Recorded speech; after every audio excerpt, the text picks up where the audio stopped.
So ReStage takes its inspiration from the legacy of radical or alternative theatre, which has its roots here in Camden. In 1968, the Theatres Act meant that for the first time in modern history, theatre scripts weren't censored by the state.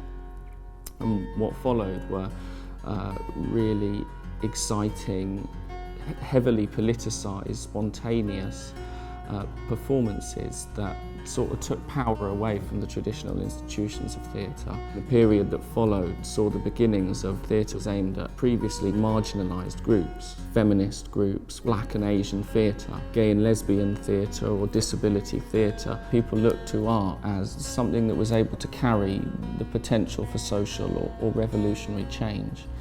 And I think that that is something that people worked a huge amount for and something that's still really relevant today. And all of these objects are the props, costumes or backdrops which have been reimagined from archival images of specific companies that were working in Camden in the 1970s. It's been a really great opportunity to draw together a lot of exciting people working in different ways. I'm working with a group of writers and actors from RADA who are making a piece of work based on some of the original scripts. Don't touch it! What are you doing? Daniel Kelly is coming to do some readings from his new play called Saffron Avenue. The strike was a success. Cindy Oswin is coming to do a lecture performance called On the Fringe, which ends up with her covered in spaghetti. This show was a complete sellout at the festival. Bernard Copps is coming to recite some poetry. My own private bomb, my shalom bomb.